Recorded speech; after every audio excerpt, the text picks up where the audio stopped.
क्या हुआ? मुझे देखते ही फोन क्यों रख दिया? ऐसा कौन है जिसके साथ मेरे सामने बात नहीं कर सकते? मैं एक्चुअली कुछ नहीं, ऐसे ही मैं थोड़ा सा वॉल्यूम ठीक कर रहा था, मैं कम ज्यादा हो गया था। झूठ मत बोलो, मैंने देखा मैं जैसे ही आई तुमने फोन काट दिया।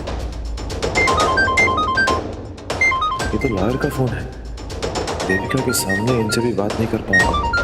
मोंटी के लिए कुछ भी करता हूँ तो उसे गुस्सा आता है। रवि हुआ क्या है? पहले मेरे आते ही फोन काट दिया और अब फोन आ रहा है उठा नहीं रहे हो। एक्चुअली कुछ इंपॉर्टेंट कॉल नहीं है, इसलिए नहीं उठा रहा।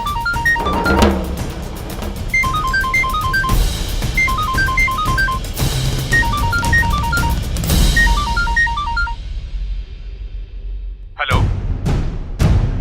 हमें केस की हियरिंग की तारीख मिल गई है और मैंने सब कुछ तैयार कर रखा है मिस्टर गरिवाल। जहाँ तक ड्रग्स के चार्जेस हैं, मोंटी उसमें बच जाएगा। लेकिन वो लड़की, उसके साथ मोंटी की क्या इन्वॉल्वमेंट है, ये सवाल मुझे परेशान कर रहा है। आपसे मिलकर कुछ पॉइंट्स डिस्कस करना चाहता हूँ। ये इतनी अपसेट क्यों है? पता नहीं मेरे लॉयर ने ऐसा क्या कह दिया। मुझे शर्मा जी, मैं बाद में बात करता हूँ, थोड़ा बिजी हूँ अभी। क्या कहा लॉयर ने? वही कहा जिस बात को तुम मुझसे छुपाना चाह रहे थे, और इसीलिए मेरे सामने फोन भी नहीं उठा रहे थे। वैसे भी अभी मेरे जाने के बाद तो तुम उनसे बात करोगे, खुद ही पूछ लेना। देविका,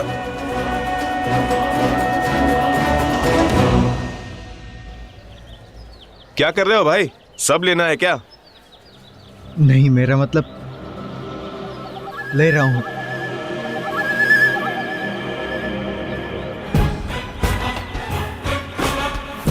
घर के लिए सब्जी खरीद रहे हो? अच्छी बात है, घर के काम में हाथ बटाना चाहिए। तुमसे मतलब? तुमसे बात करने आया था, जरूरी काम था तुमसे। मुझे तुमसे कोई बात नहीं करनी। अरे बात सुन तो लो मेरी। मुझे बच्चा समझ के रखा है क्या? मैं तुम्हें जानता नहीं हूँ क्या? हाँ, पर मुझे अच्छी तरह से पता है तुम जो भी बात करना चाहते हो सिर्फ अपने मतलब और फायदे के लिए करना चाहते हो। मुझे तुमसे कोई बात नहीं करनी है। पल्लवी से प्यार करते हो ना?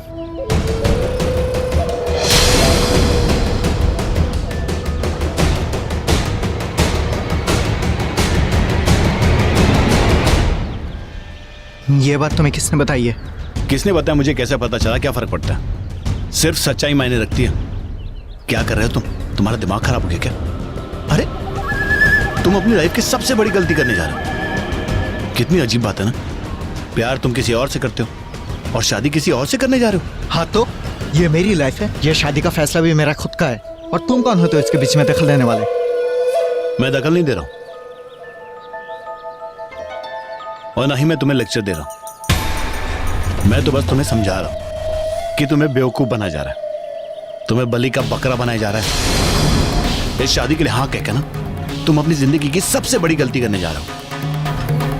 मैं जानता हूं तुमने शादी के लिए हाँ क्यों की, अपने भाई के लिए, अपने परिवार के लिए, साक्षी के बारे में सोच के ना कि बेचारी पर क्या बीती होगी। अरे मैं जानता हूं तुम इन सब के लिए कुर्बानी दे रहे हो, लेकिन तुमने अपने बारे में सोचा?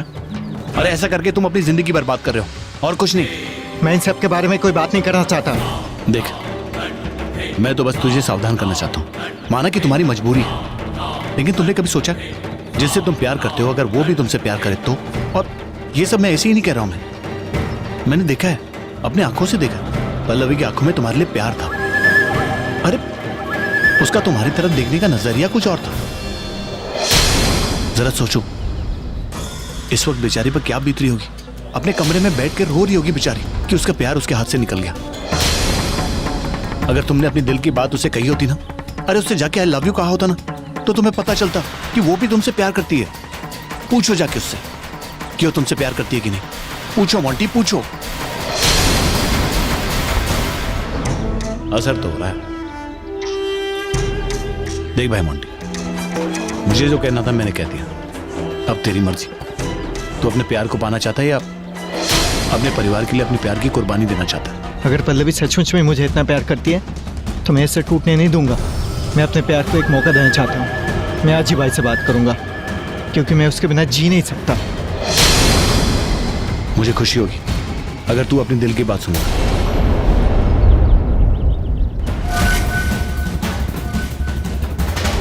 अरे पगला, अभी सब्जी भी भूल गया।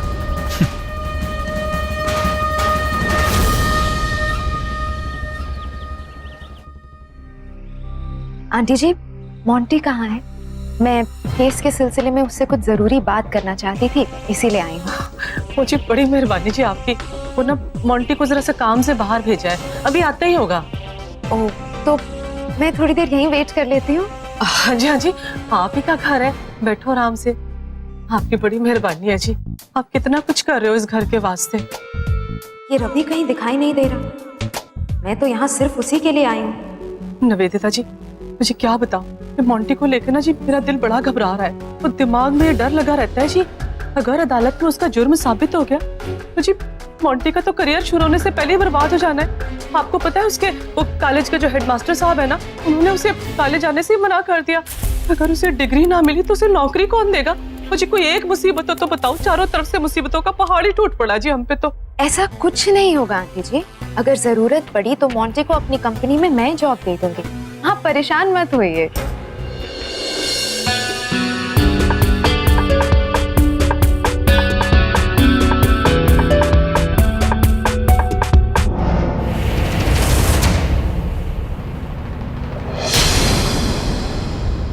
हाय रवि, कैसे हो? I'm fine मिस लूथरा, लेकिन आप इस वक्त हमारे घर पर ऑफिस नहीं गया? वो मैं एक्चुअली यहीं पास में किसी काम से आई थी, सोचा यहाँ घर आके पूछ लूं कि मेरा लॉयर आया, मोंटी से मुलाकात हुई, उसने सब कुछ सच सच बताया या नहीं। ओह पुत्र जी, वो निवेदिता तो रब दी मेहरबानी है हम सबके लिए। तो इनका तो फिर हमेशा ही वेलकम है जी।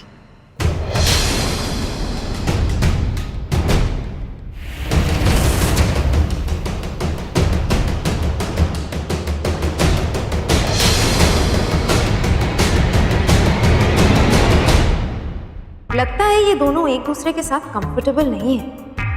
हस्बैंड वाइफ वाली कोई बात नजर नहीं आ रही। चाय पियेंगे आप? श्योर।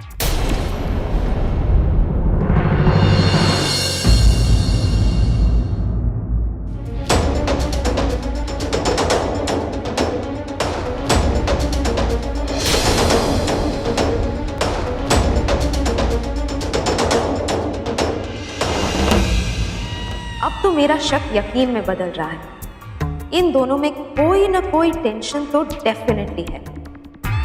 मुझे इस रिश्ते की गहराई जांचनी ही होगी। सबके सामने ये ऐसे बिहेव कर रहे हैं, मतलब अकेले में भी टकरार होती होगी। निधि, अगर ये दोनों आज तक करीब नहीं हो पाए हैं तो ये तुम्हारे लिए बहुत बड़ा प्लस पॉइंट होगा।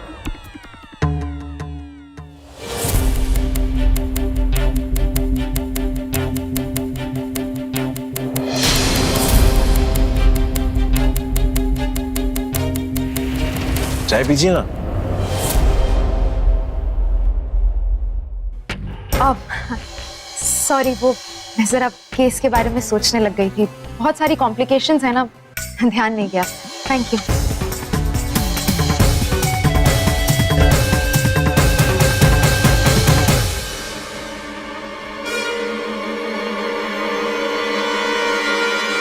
चाची जी,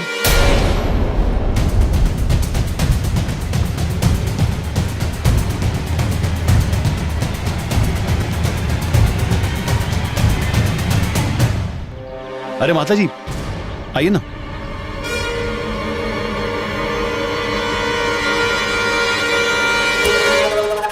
माता जी, अब आपको चिंता करने की जरूरत नहीं है। मैंने मोंटी को सब कुछ समझा दिया।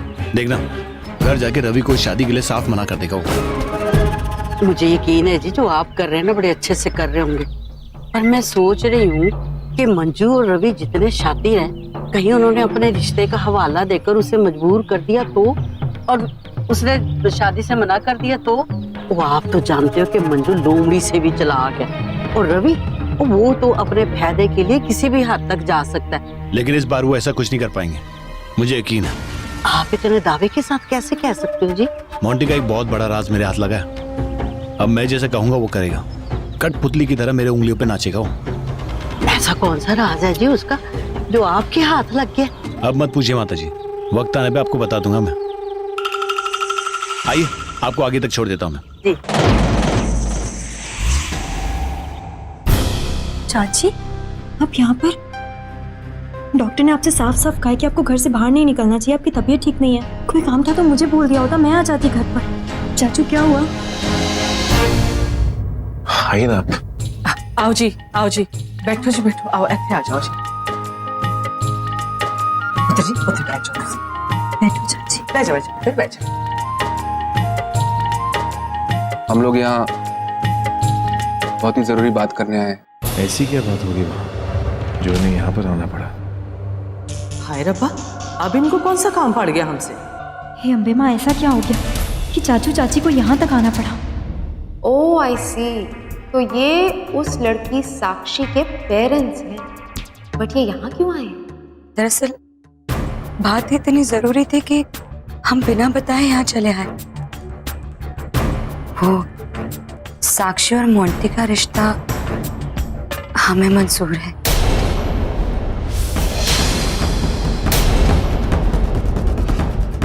हम दोनों इस शादी के लिए राजी। मतलब मैं समझी नहीं। दरअसल मंजू जी, कल रवि घर पर आया था मोंटी और साक्षी के रिश्ते का प्रस्ताव लेकर।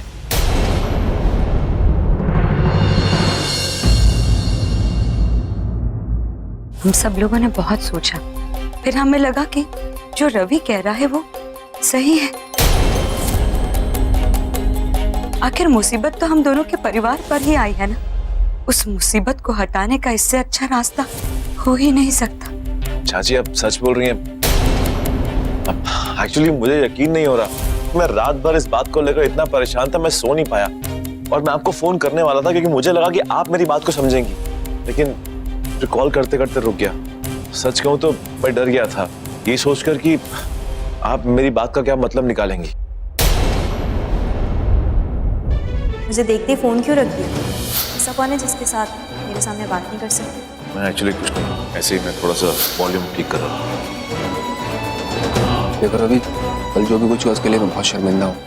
बीजी ने तुम्हारा बहुत अपमान किया, उनको ऐसा नहीं करना चाहिए था। बीजी की नेचर तो तुम जानते ही हो रवि, वो तुम्हारी बात की अहमियत कहाँ समझेंगे। आप कैसी बात कर रहे हो? आपको शर्मिंदा होने की जरूरत नहीं है, बल्कि मैं तो बहुत खुश हूँ कि आप मेरी बात को समझे और आपने बिल्कुल सही फैसला भी लिया। रवि, मेरा कोई बेटा नहीं है, पर मेरा दामाद किसी बेटे से कम नहीं है। तुम्हें नहीं पता तुमने मेरी कितनी बड़ी जिम्मेदारी खत्म कर दी। तुम्हारा शुक्रिया अदा करने के लिए मेरे पास और शब्द नहीं है। कल तक तो मैंने जीने की उम्मीद ही छोड़ दी थी, मैं पूरी तरह से टूट चुकी थी। लेकिन तुमने फिर से एक उम्मीद जगा दी और मैं फिर से जी उठी। तुम ही ये सब कुछ कर सकते हो रवि, और तुमने सब कुछ ठीक करके भी दिखा दिया। कोई माँ अपने बेटे को धन्यवाद करती है क्या? चाचा जी, मैं भी आप ही का बेटा हूँ और एक बेटा अपनी माँ को तकलीफ में कैसे देख सकता है? बल्कि मैं आपको बता नहीं सकता कि मैं कितना खुश हूँ कि आपने एकदम सही फैसला लिया। लेकिन रवि पुत्र, मैनू तो किसी ने कुछ actually Ravi, that's a very good idea. बहुत अच्छा सोचा तुमने। अगर ये शादी हो जाती है तो केस अपने आप ही खत्म हो जाएगा। कल भी बिल्कुल सही है, लेकिन और मैं बहुत ज्यादा खुश हूँ कि मैं आपको ये खुशी दे पाया। अब आप देखना, सब कुछ ठीक हो जाएगा।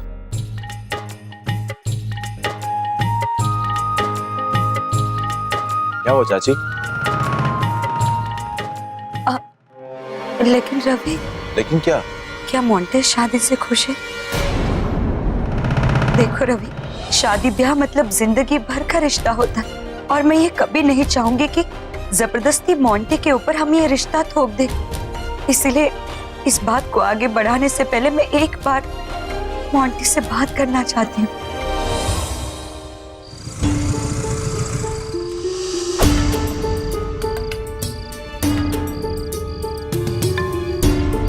आज मैं रही भाई से साफ साफ कह दूंगा कि मैं साक्षी से शादी नहीं कर सकता। लेकिन मैं तो भाई से प्रॉमिस किया है, बोलूं भी तो कैसे बोलूं? अगर तुमने अपने दिल की बात उसे कही होती, अरे उससे जाकर आई लव यू कहा होता ना, तो तुम्हें पता चलता कि वो भी तुमसे प्यार करती है। इतनी बड़ी गलती कैसे कर सकते हो तुम? नहीं, मैं पल्लवी के बिना जी नहीं सकता। इससे पहले कि बहुत देर हो जाए, मैं भाई को जाके सब कुछ सच सच बताया था। पर एक बार मामला सुलझ जाएगा, उसके बाद मैं पल्लवी से अपने दिल की बात बोल दूंगा। अभी के लिए मुझे बस शादी से इनकार करना होगा। नहीं नहीं चाची, मैं मोंटी से ऑलरेडी बात कर चुका हूँ और मोंटी से बात करने के बाद ही मैं आपके घर पे आया था ये प्रपोजल लेकर।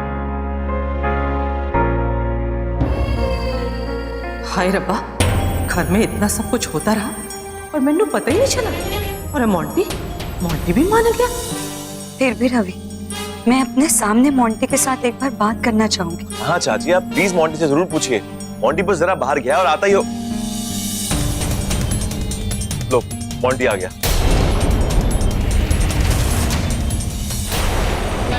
मोंटी आना, बैठ बैठ बैठ।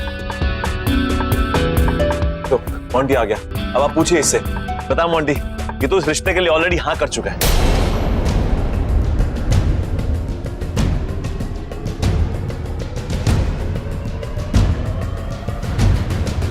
अरे बोलना। मैंने तो सोचा था भाई से अकेले में बात करके शादी के लिए मना कर दूंगा, लेकिन बात यहाँ तक पहुंची है। अब मना करूंगा तो रवि भाई को शर्मिंदा होना पड़ेगा सबके सामने। ये शादी मैं नहीं चाहता, लेकिन क्या करूं, सच बोल दूं। बोलना मोंटी, वरना इनको लगेगा कि मैं झूठ बोल रहा हूँ। देखो मोंटी, तुम्हें डरने की कोई जरूरत नहीं। तुम्हारे मन में जो भी बात है खुल कर लो। क्या हुआ मोंटी, कुछ और बात है क्या? भाई मैं वो सोच रहा था कि साक्षी इस शादी से राजी होगी या नहीं।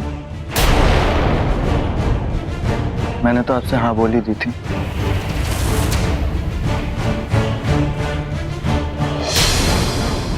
ये है ना मेरा भाई, मैंने कहा था ना आपसे कि मोंटी ऑलरेडी हाँ कर चुका है।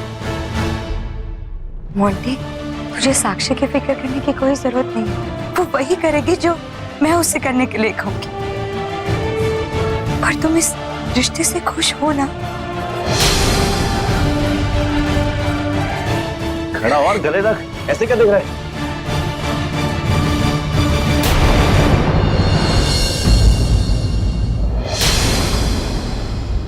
रवि, मुझे तुम पे नाज है, गर्व है कि तुम मेरे दामाद हो।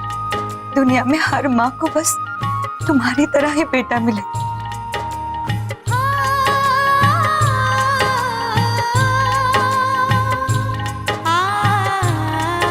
रवि, रेखा बिल्कुल ठीक कह रही है, हमें तुम पे नाज है।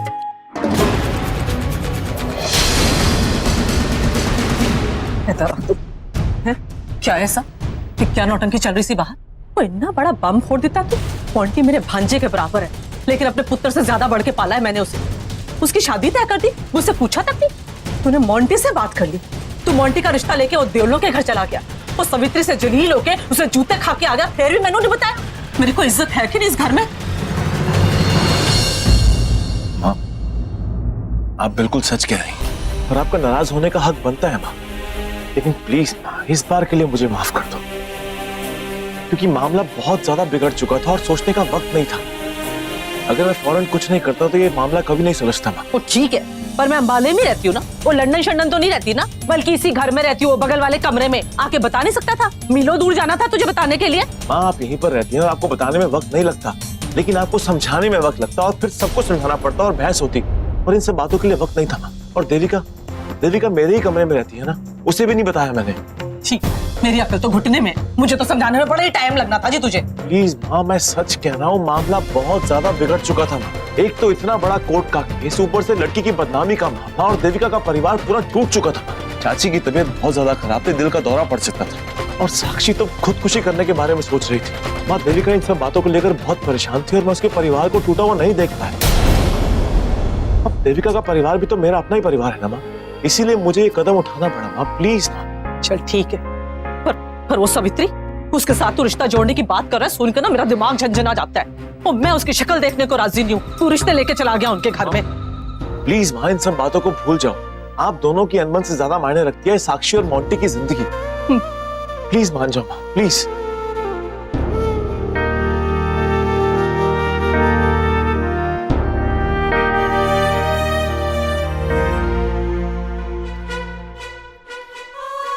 मैं बस इतना चाहता हूँ कि तुम इस पूरे मामले को एक बार सोचो, भी आराम से। ये चाहता हूँ कि इस बात को लेकर दोनों परिवारों के बीच में कोई तनाव ना हो, कोई अनबन ना हो। जाऊं? कुछ गलत कह रही हूँ क्या मैं? पर तुम भी तो यही करते हो ना, भोली भाली लड़कियों का फायदा उठाते हो। ये तो तुम्हारी भाई है, तुम्हारे नक्शे कदम पर तो चलेंगे ही। हिम्मत मत हार, मैंने वादा किया है उससे कि मैं कुछ भी नहीं होने दूंगा, सब कुछ ठीक कर दूंगा। मैंने जो कुछ भी किया उसके लिए I'm sorry। और जो कुछ मैंने नहीं किया लेकिन तुम्हें लगता है कि मैंने किया,